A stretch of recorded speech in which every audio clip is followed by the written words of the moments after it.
Evangelho de Lucas, capítulo de número 3. Nós vamos ler dos versículos 1 a 18. Evangelho de Lucas, capítulo de número 3, versículos 1 a 18.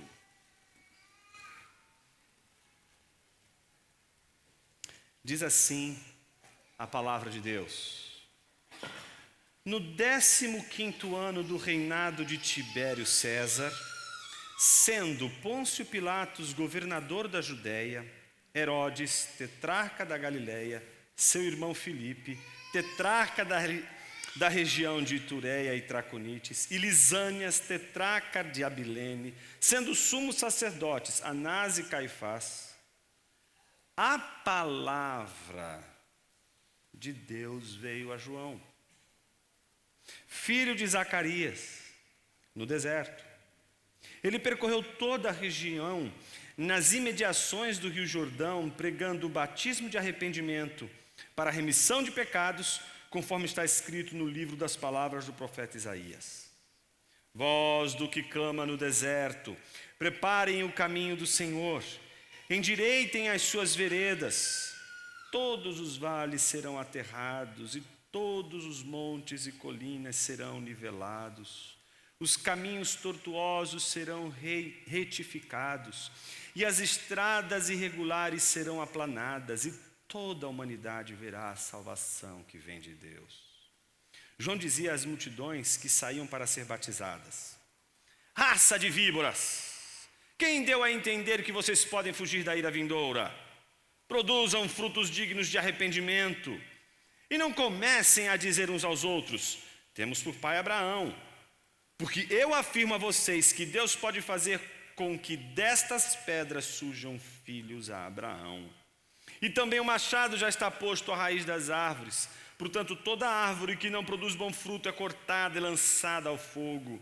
Então as multidões perguntaram a João: o que é que devemos fazer? Ele respondeu: quem tiver 2 túnicas, reparta com quem não tem, e quem tiver comida, faça o mesmo. Também alguns publicanos chegaram para ser batizados e perguntaram a João: mestre, o que devemos fazer?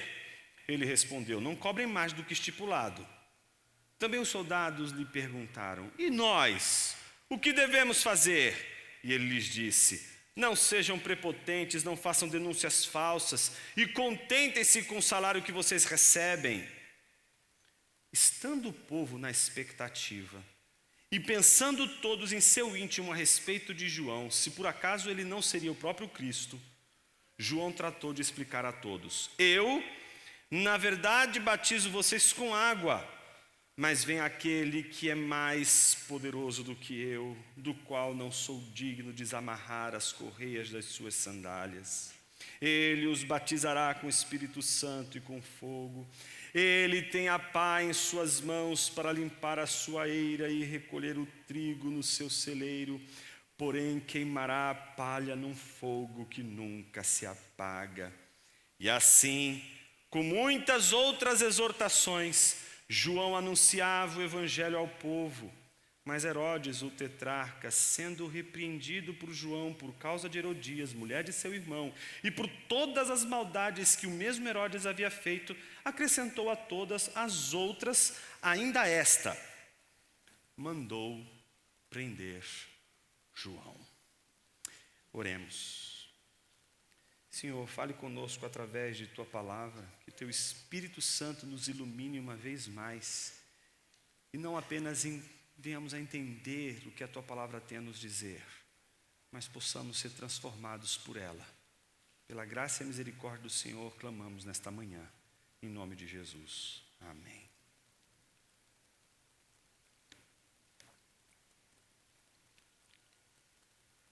Tiago, meu filho, ele é fã do Rei Leão, mas é o Rei Leão raiz, sabe? Aquele primeiro mesmo. Meus irmãos, eu acho que eu já assisti umas 50 vezes na semana passada ao Rei Leão. E é engraçado porque ele sabe todas as falas de cor. Não é? Tudo, todas as musiquinhas, tudo, absolutamente tudo. E é impressionante como ele pega na minha mãozinha e diz, a mãozinha dele me pega e diz assim, papai, vamos assistir Rei Leão. Tá bom, vamos assistir o Rei Leão pela 100ª vez. Mas tem uma cena do Rei Leão que é muito interessante. E ela tem muito a ver com o que a gente vai trabalhar hoje. É um momento em que o Simba, ele ainda não cresceu, ele ainda não é rei. Mas ele acha que pode ser rei. Ele acha que pode fazer o que Mufasa, seu pai, faz. E só dá besteira, né? Tudo que ele faz dá errado. Aí ele se enfia numa confusão, compromete um monte de coisas, gente do lado começa a sofrer, né? Porque é isso que acontece quando a gente faz besteira, não é só a gente que sofre, quem está do lado vai recebendo os estilhaços daquela bomba que a gente explode. E então eles vão ter uma conversa, né, séria. E tem uma cena muito bonita, é a cena que antes de... Ele sabe que vai tomar uma bronca, né? Quando a gente chama os filhos para conversar, né? Eu falo para o Tiago se comportou mal na casa de alguém, eu chego para ele e digo assim, você sabe, né, filho, quando chegar em casa a gente vai conversar, né? Ele diz assim, eu não quero conversar. Eu não gosto de conversar. Então, o Mufasa chamou o Simba para conversar. Então ele está indo para a conversa. Ele ainda tem um pouco de esperança. Mas num determinado momento, antes de começar a conversa, ele tropeça na pegada do Mufasa. Ela é gigante. E a patinha dele é pequenininha. Eu me lembro deles todos, né? Isso, Heloísa, Henrique, Tiago, todos eles. Vestindo a roupa ou da mãe ou do pai, aquelas coisas, né, que a gente faz quando é pequeno, né? Anda todo desengonçado, porque é muito grande, né? É diferente, é um tamanho desproporcional, não consegue andar direito. Mas naquele momento ele percebeu que há algo maior ali, algo que está acima dele, ele não é aquilo. A pata dele já não é a pata igual a de Mufasa. Acho que a Bíblia fala muito sobre isso, né? Fala sobre essa consciência que a gente precisa ter de quem nós somos. Uma cena que também é muito bonita nas Escrituras é aquela cena também de rei, né? A gente está falando de rei, são coisas de rei. Está ali, né, o Golias, né, afrontando o povo de Deus. Então surge o herói da história é Davi.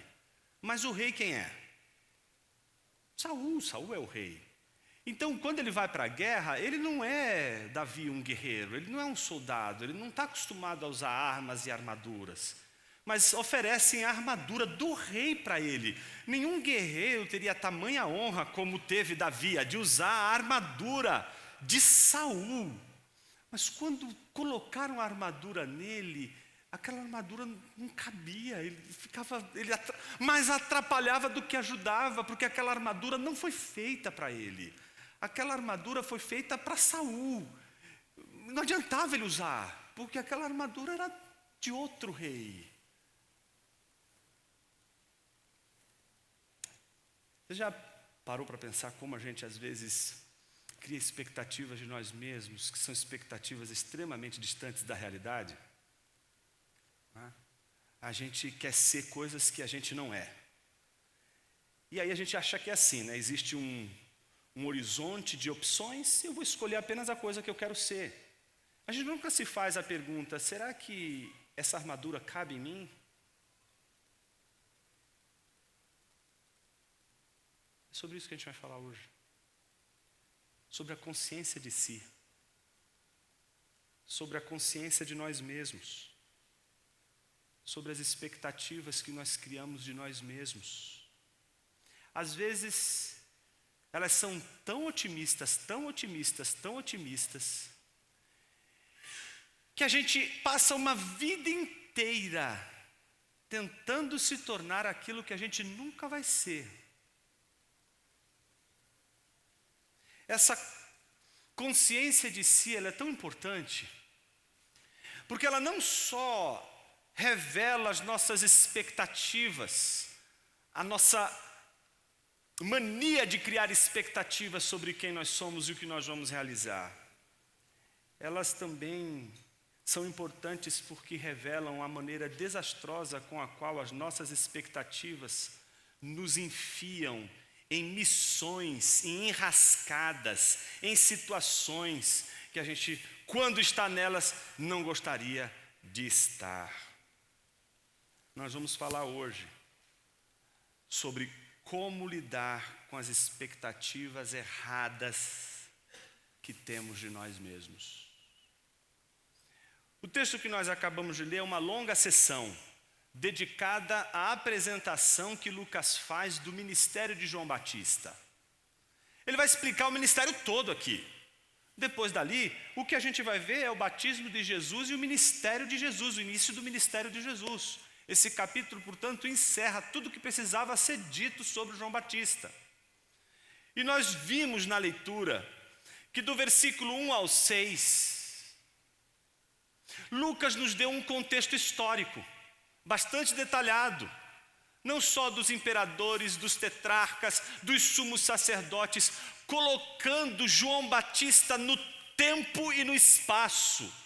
Não é uma história mítica, não é algo que aconteceu como uma historinha, mas é algo que tem exatamente um marco temporal, há um contexto, há um momento certo, há uma época certa. Portanto, Lucas faz questão de dizer para o seu leitor que João Batista está no tempo, João Batista está no espaço, João Batista está diante de um contexto histórico, João Batista está diante da história, João Batista está fazendo a história.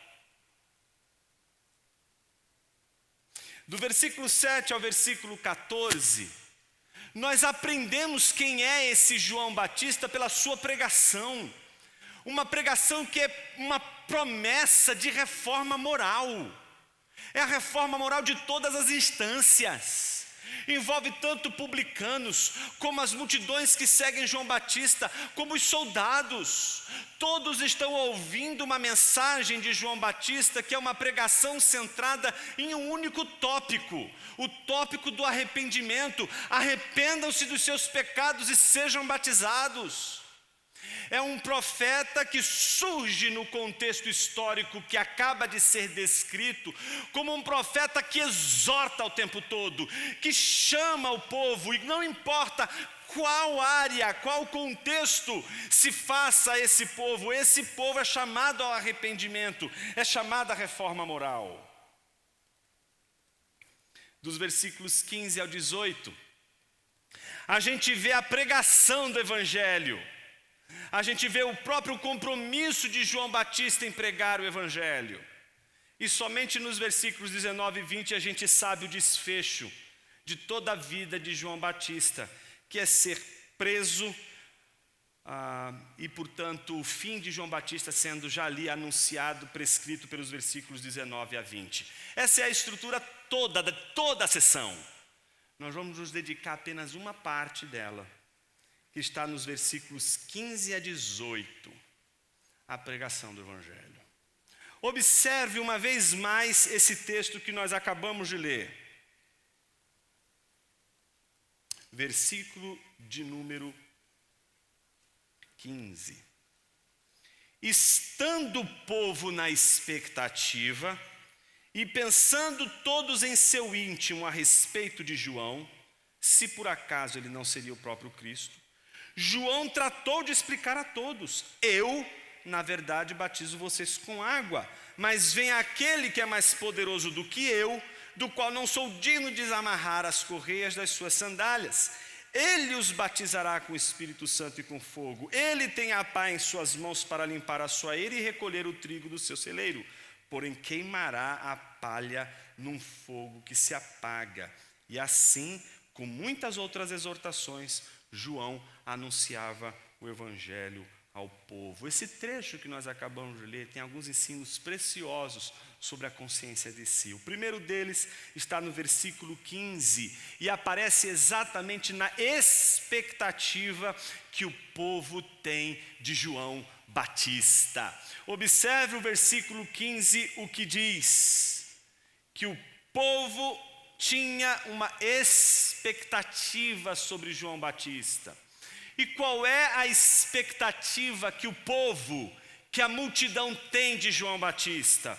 A expectativa que o povo e a multidão tem de João Batista é de que João Batista é o Messias. Esta é a expectativa. Eles esperam, eles têm uma certa curiosidade, uma certa dúvida. Essa dúvida parece não ser dita, porque Lucas faz questão de dizer que o povo pensava em seu íntimo. Íntimo aí é a palavra cardia, é coração, pensava no coração, pensava dentro de si mesma. Essa multidão pensa em si mesma, exatamente que João Batista poderia muito bem ser o Cristo. A Bíblia diz, portanto, que o povo tinha expectativas. A Bíblia diz, portanto, que este povo guardava no seu coração essas expectativas. E em terceiro, a Bíblia diz que aquele povo no coração que tinha expectativas com relação ao Messias estava transferindo todas aquelas expectativas que moravam em seu coração em João Batista. Você está sentado hoje aqui e está perguntando: Jonas, o que tem isso comigo? Tem muito a ver com você, pai. Tem muito a ver com você, esposo. Tem muito a ver com você, mãe. Tem muito a ver com você, esposa. Tem muito a ver com você que lidera, seja homem, seja mulher, um departamento na sua empresa. Tem muito a ver com todos aqueles aqui que de alguma forma estão conduzindo alguém, estão conduzindo um grupo, estão liderando um grupo. Seja uma família, seja uma corporação, seja uma igreja. Observe o que o texto está dizendo, que há uma expectativa no povo. Segundo, essa expectativa mora no coração do povo, mas esta expectativa que o povo tem é do Messias. O problema é que esse povo está achando que o Messias é João Batista. Quero me dirigir a você, que está cansado de ser o Messias da sua família, que está cansado de ser o Messias do seu grupo, que está cansado de ser o Messias da sua esposa, está cansado de ser o Messias do seu esposo, está cansado de ser o Messias dos seus filhos, está cansado de ser o Messias dos seus pais, está cansado de ser Messias do seu pastor, está cansado de ser Messias da sua igreja. Esse cansaço tem uma razão de ser: a nossa fome de corresponder com as expectativas que as pessoas nutrem de nós. Tudo mora aí. Tudo mora quando a gente descobre que pessoas têm expectativas, 1. E que essas expectativas são carregadas de afeto, 2. E que esses afetos estão relacionados muito mais às expectativas do que a você, 3. 4, você não é o que as pessoas querem que você seja. 5, você quer ser o que as pessoas querem que você seja. 6, você está ferrado. Sabe por quê? Porque ser o tempo todo o que os outros querem que você seja é a pior armadilha que você pode cair na sua vida. Isso te transforma numa farsa. É o contrário. Te leva para a vida dupla. É viver o que você não é. É viver para realizar o que você nunca vai realizar. É tentar atender às demandas que você não foi chamado a realizar.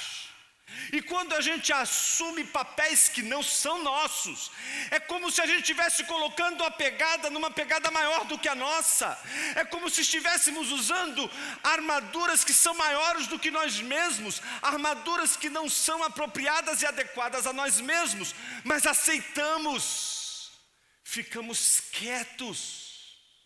Simplesmente, silenciosamente, aceitamos essas expectativas como se fossem a ordem da nossa existência, a ordem da nossa vida.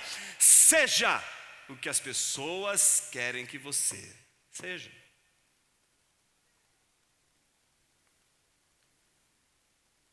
Jonas, eu estou interessado no fim dessa história.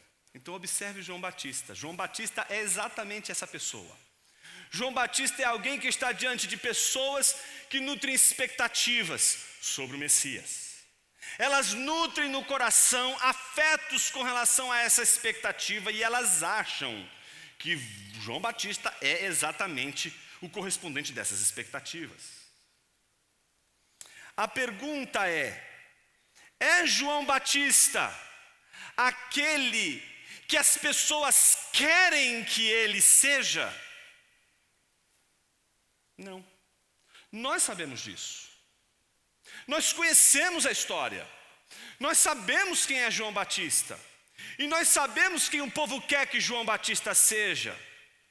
Mas o que nos interessa então é exatamente o segundo ponto, o segundo movimento, que é o movimento de João Batista, que como aquelas multidões também tem expectativas.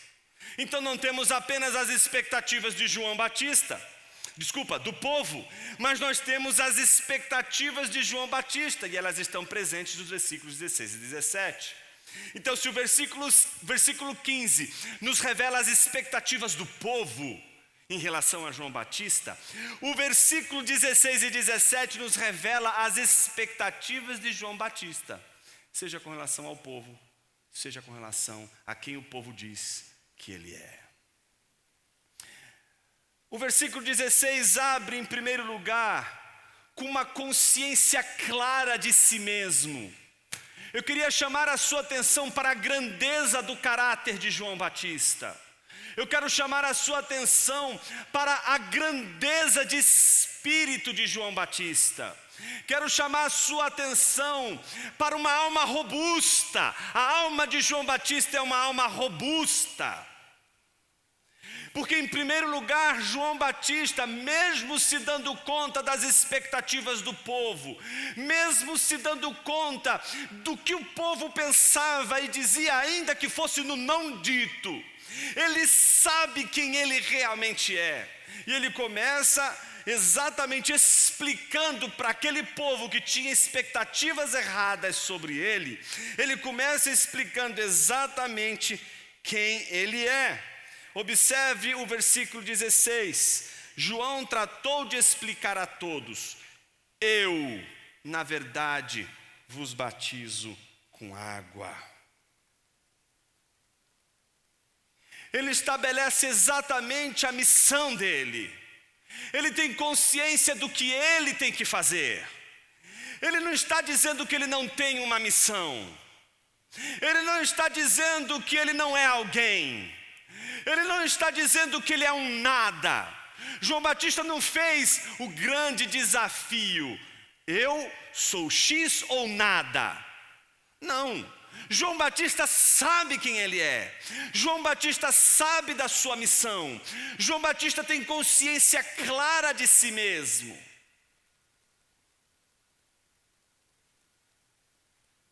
E a clareza dessa consciência está exatamente na consciência daquilo que ele pode dar. Um pai não pode dar para um filho apenas aquilo que Deus pode dar a um filho. Uma esposa não pode dar para um esposo aquilo que só Deus pode dar para um esposo. Um esposo não pode dar para uma esposa aquilo que somente Deus pode dar para uma esposa. Os filhos não podem dar para o pai ou para a mãe aquilo que somente Deus pode dar para o pai e para a mãe. Mas isso não significa que o esposo não tenha uma missão, que a esposa não tenha uma missão, que os filhos não tenham uma missão, que os pais não tenham uma missão, que você não tenha uma missão. Há uma missão, nós temos uma missão. O problema é que quando a gente perdemos ela de vista para tentar nos tornar o que não somos, nós não apenas não realizamos a missão que não nos foi dada, como não realizamos a missão que nos foi dada. É disso que estamos falando hoje. A consciência de si é importante, não para que você realize missões que não foram dadas, mas para que você realize as missões que realmente lhe foram dadas. Qual a missão que lhe foi dada? Quais são as expectativas legítimas sobre você? O que de fato é legítimo esperar de você? Para que você possa realmente saber o que é a razão da frustração. Observe que talvez você esteja dizendo assim: eu quero ter consciência de mim, Jonas. Mas onde eu consigo isso? Na consciência do que eu não sou. É preciso saber o que a gente não é. Oh, meus irmãos, quanta gente sofre. E aí, é da ordem, é cósmico isso. Se é crente, você não é crente, você vai passar por isso. Se você é crente, está aqui. Se você não é crente, está aqui. Você também passa por isso, todo mundo passa por isso. A sensação de onipotência. Sabe o que é onipotência? A onipotência, ela se esconde nos gestos mais humildes. Sabe? Imagina o seguinte, a seguinte cena.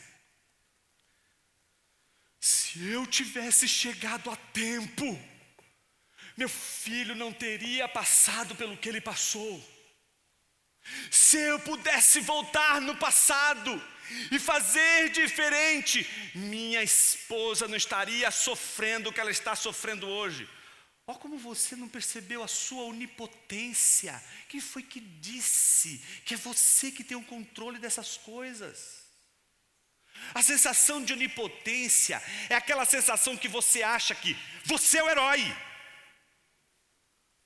Você é o herói da história. Você quer exatamente realizar uma missão heróica, porque você se encaixa mesmo olhando no espelho como se você fosse um herói. E talvez a missão de Deus para todos nós seja de todos os tipos e de todas as formas, mas jamais a missão de um herói. É como se só tivéssemos espaço no mundo para um único herói, e ninguém mais vai fazer o que ele fez, ninguém mais vai realizar o ato heróico que ele realizou. Só ele pode realizar esse ato heróico que todos nós gostaríamos de fazer. Que pai não gostaria de deixar o seu filho feliz da vida? Que esposa não gostaria de deixar o seu esposo que tanto ama feliz da vida? Quem ama e não gostaria de fazer da pessoa amada a pessoa mais feliz deste mundo? Mas você e eu não podemos fazer isso. Não somos esse herói. Não somos o Messias. Por isso a consciência de si pressupõe a consciência do que não somos. Você não foi chamado para ser o herói da história da redenção. A história da redenção já tem um herói, e esse herói se chama Jesus de Nazaré. Ele é o nosso herói. Ele é o herói de pastores que querem ser como Messias. Ele é o herói de pais que querem ser como Messias. Ele é o herói de mães que querem ser como Messias. Ele é o herói de filhos que querem ser como Messias. Ele é o herói de um empresário que quer ser como Messias. Ele é o herói de um universitário que quer ser como Messias. Ele é o herói. E é essa consciência de quem Cristo é e o que nós não somos que está presente na atitude de João Batista. Observe, ele logo em seguida tem consciência, ele diz o que ele é: eu vos batizo com água. Ele tem consciência da missão. Vocês têm que esperar isso de mim, eu sou isso. Mas observe o que vem logo em seguida, versículo 16. Eu, na verdade, batizo vocês com água, mas vem aquele que tem uma pegada maior do que a minha. Aquele que é poderoso, mais poderoso do que eu, do qual não sou digno de desamarrar as correias das suas sandálias.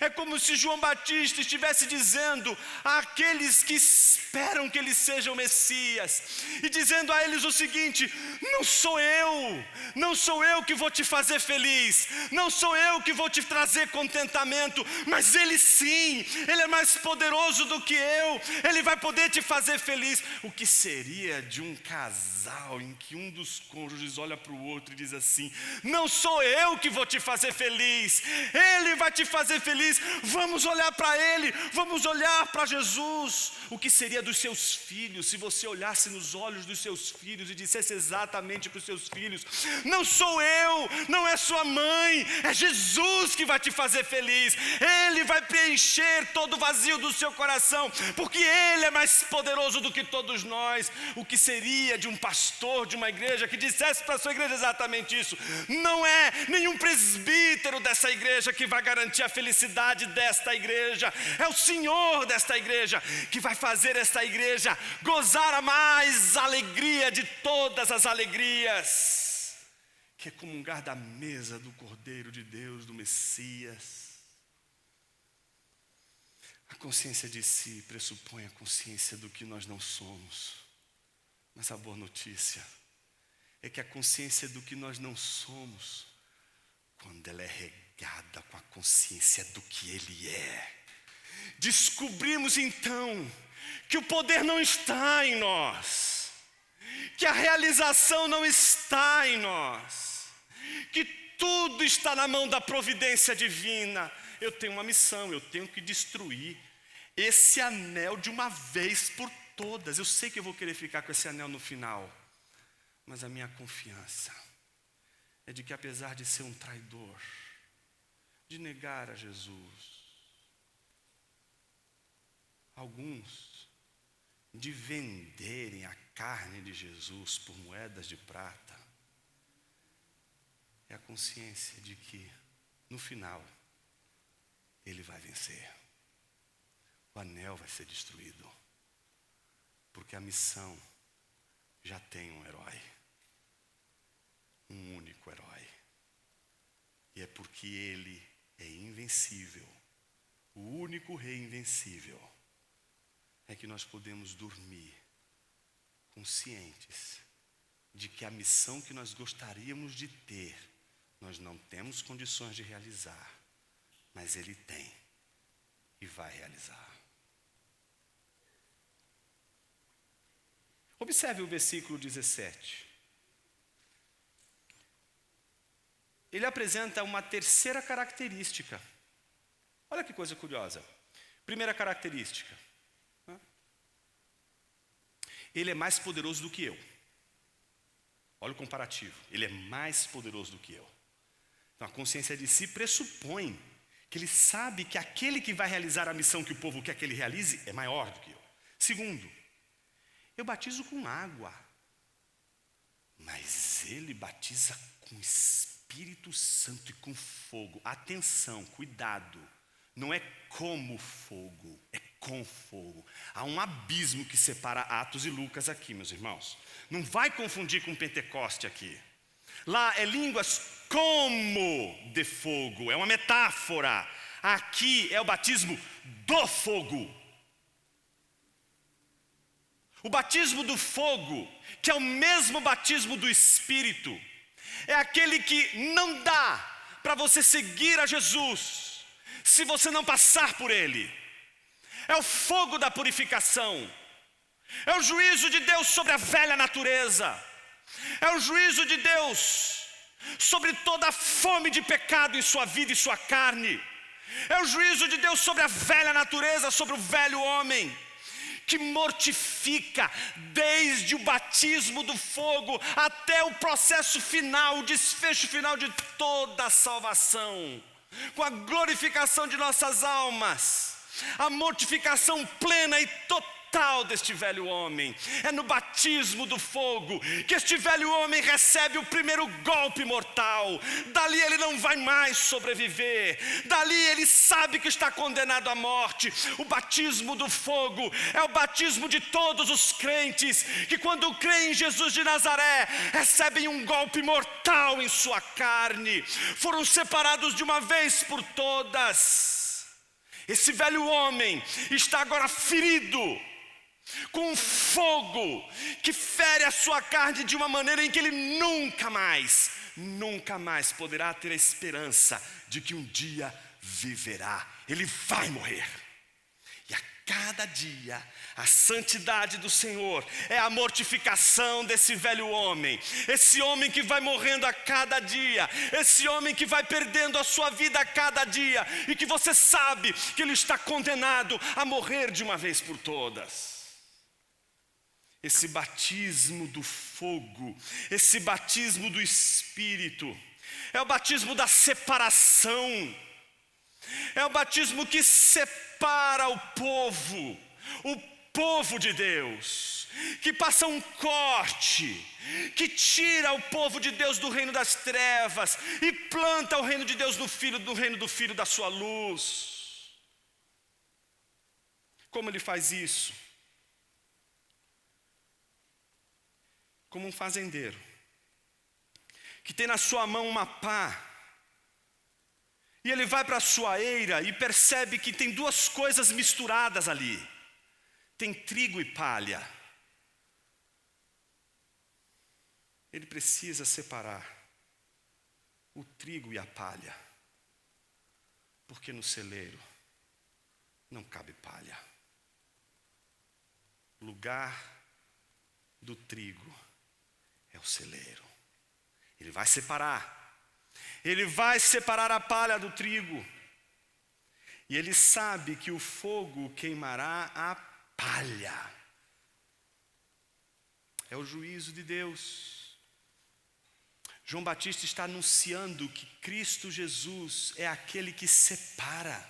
Que quando veio, não veio para dizer assim para todo mundo: olha gente, é uma questão de amor, tá? Deus amou todo mundo está salvo, passa a régua, esqueceu que todo mundo está bem. Agora, uns vão ser gratos, outros não vão ser gratos, mas no final todo mundo vai para o céu, tá? Fiquem tranquilos, vamos seguir a vida, que está tudo bem, tudo maravilhoso. Não é assim. Essa não é uma boa notícia. Essa é a pior de todas as notícias. Isso não é um evangelion, isso é um diagelion. Isso é diabólico, isso divide, mas não divide você para colocar você no lado da santidade, mas para colocar você no lado da autodestruição, da destruição de si mesmo. A boa notícia é de que existe um Deus santo, que quando se manifesta e vem até nós, Ele vem exatamente para separar aqueles que são daqueles que não são. Por isso a sua identidade hoje, primeira e mais importante, não é aquela que você julga ser a mais importante. Engenheiro, sociólogo, dentista, médico, publicitário, psicólogo. Eu vou parar aqui, você sabe, estou falando de todo mundo, para ninguém ficar com ciúme depois. Imagina, todo mundo, essa não é a sua identidade. Existem vários psicólogos nesse mundo, existem vários médicos nesse mundo. Isso não te define. Nem seu nome te define. Quantos Jonas existem no mundo? O que nos define é exatamente a nossa posição no mundo, na história da redenção. Na história da redenção, somos trigo ou somos palha? Então, o primeiro não é outra coisa senão Ele é mais poderoso do que eu. Segundo, Ele batiza com fogo. E terceiro, Ele é juiz. Ele julga o velho homem, mas ao mesmo tempo separa aqueles que estão dizendo: sim, eu não quero ser mais o que eu não sou. Eu quero ser o que eu realmente sou e o que Deus diz que eu sou. Aí é outra história. Aí a gente entra em outro caminho. A gente entra no caminho que participa exatamente do plano e do propósito de Deus. Observe o último versículo, versículo 18. Depois de explicar as suas expectativas de si mesmo e dos outros e do Messias, e negar que é o Messias, e afirmar quem ele realmente é, veja o que João Batista nos mostra que ele faz. E assim, como muitas outras exortações, João anunciava o evangelho ao povo. Observe o que Lucas está dizendo. E assim, com muitas outras exortações, João anunciava o evangelho. Ou seja, João está anunciando o tempo todo o evangelho no meio de exortações. Se você leu todo o texto com atenção, você sabe.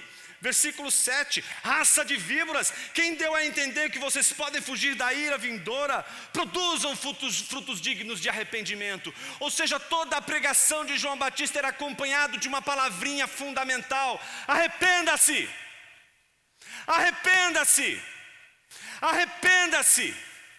Mas não somente isso, ele virá, creia nele, creia em Jesus Cristo. Porque eu vos batizo, diz João Batista, com água, mas ele vai batizar com fogo. Ele vai transformar o seu povo. Ele vai operar no seu povo. Ele vai trabalhar no caráter do seu povo. Ele vai mexer com o coração do seu povo. Ele vai transformar um coração de pedra num coração de carne. Vai insuflar fôlego de vida. Vai fazer alguém ser vivo.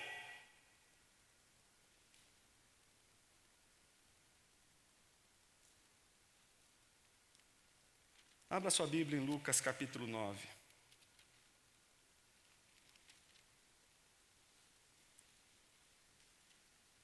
Versículo 18. Que ironia deliciosa Lucas oferece para a gente no final desse sermão.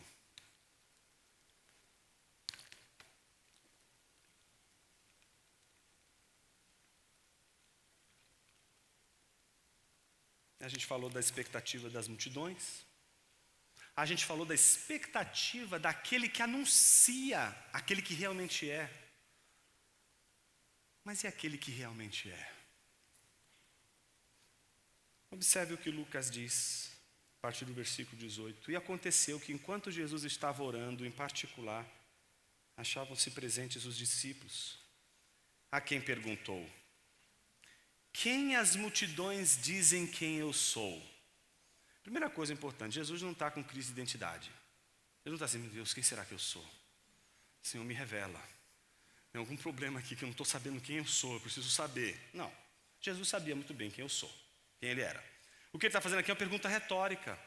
Ele faz a seguinte pergunta: quem aquele povo que achava que João Batista era o Messias diz que eu sou? O que o povo pensa? Aquele povo que confundiu João Batista comigo. O que aquele povo pensa que eu, que sou realmente o Messias, o que eles pensam de mim? Observe o versículo de número 19. Eles responderam. Uns dizem que é João Batista. Eles olharam para Jesus. Em vez de verem Jesus o Messias, uau, eu acho que é João Batista. Herodes, é a encarnação. João Batista voltou, veio dos mortos, encarnou aqui, transmigou a alma de João Batista. Eles estão olhando para Jesus, eles estão diante do Messias, eles estão diante do Rei, eles estão diante do herói, eles estão diante daquele que realmente é, mas eles acham que é João Batista. Outros dizem que é Elias, mas nem para chegar perto, né? E ainda outros dizem que um dos antigos profetas ressuscitou. Então Jesus perguntou: e vocês, quem dizem que eu sou? Respondendo, Pedro disse: o Cristo de Deus, o Messias. Pedro está dizendo a verdade, meus irmãos. Pedro não está dizendo uma mentira. Pedro está dizendo justamente aquilo que aquelas multidões deveriam saber. Por que cargas d'água aquelas pessoas estavam olhando para João Batista, mas quando olharam para Jesus não conseguiam ver em Jesus o Messias? Por que é mais fácil você observar em João Batista o cumprimento messiânico, mas não em Jesus? Deus faz umas coisas muito curiosas, né? Os improváveis Jesus é um improvável diante dessa multidão. Jesus faz parte do grupo dos improváveis. Não é provável que ele seja o Messias. O máximo que pode ser um João Batista, mas não o Messias. Mas Pedro diz exatamente quem Jesus é. O curioso é que Jesus não olha para Pedro e diz assim: aí, acertou, hein, Pedro, eu sou o Messias mesmo. Ainda bem que você reconheceu, né? Poxa vida, essa multidão aqui, todo mundo errando tudo. Pelo menos você, que está aqui todo dia ouvindo alguma coisa, prestou tudo que eu estou dizendo para você. Agora você está entendendo, né, que eu sou o Messias, né? Não. Jesus não estava contente ainda com a resposta de Pedro. Porque a gente não tem só expectativas. A gente tem as expectativas de algo. Lembra? A gente tem os afetos. A gente pensa no coração. A gente imagina. Pedro sabe que é o Messias. Mas não é o Messias que Jesus é. É o Messias que Pedro imagina que Jesus seja. E Jesus não é o Messias que Pedro quer que Jesus seja. Jesus é o Messias que Deus quer que Jesus seja. Então, por isso, na mesma hora, Jesus diz: Jesus, porém, advertindo-os, mandou que ninguém declarasse tal coisa, dizendo: é necessário que o Filho do Homem sofra muitas coisas, seja rejeitado pelos anciãos, pelos principais sacerdotes e pelos escribas, seja morto e no terceiro dia ressuscite. É necessário que o Messias padeça. Jesus sabia que ser aquilo que ele era implicava sofrimento, dores, implicava humilhação, implicava o vilipêndio de sua dignidade, implicava tudo aquilo. Mas os seus discípulos não conseguiam olhar para Jesus como homem de dores, porque os seus discípulos fabricaram um Jesus para eles. Nesta manhã, eu gostaria de perguntar duas coisas para você antes de nós celebrarmos a ceia do Senhor. A primeira delas é: que tipo de Cristo você fabricou na sua mente, no seu coração? A segunda pergunta: que imagem que você fabricou de você mesmo em seu coração? Qual a relação entre essa imagem que você fez de você mesmo aí no seu coração e a imagem que você fez de Jesus no seu coração? Qual a relação?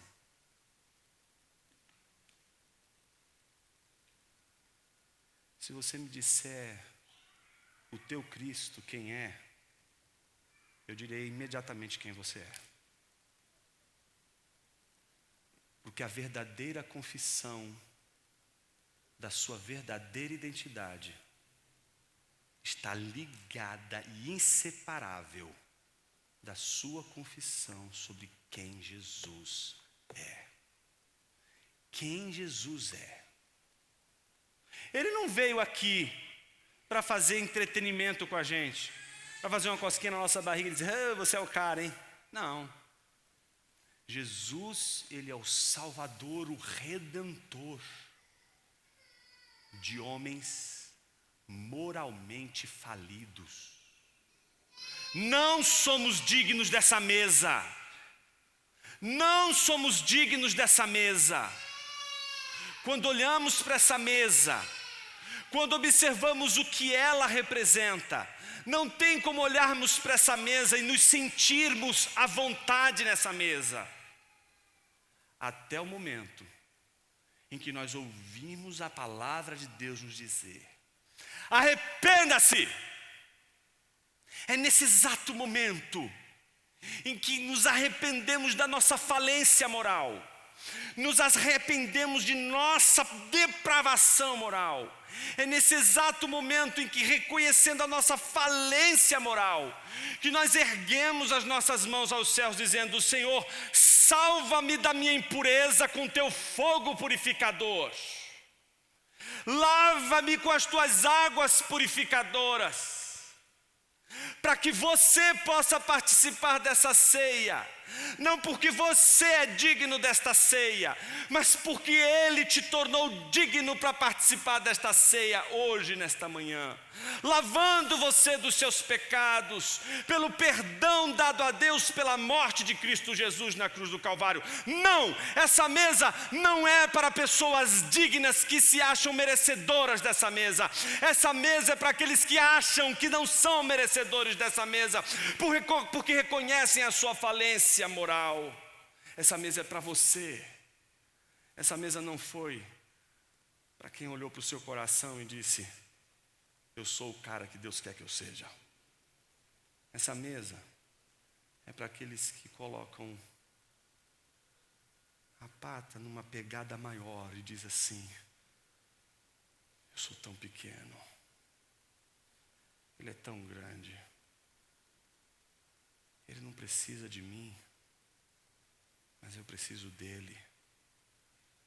Eu sou tão sujo, Ele é tão limpo. Eu sou tão pecador, Ele é tão santo. Eu sou uma farsa, Ele é real.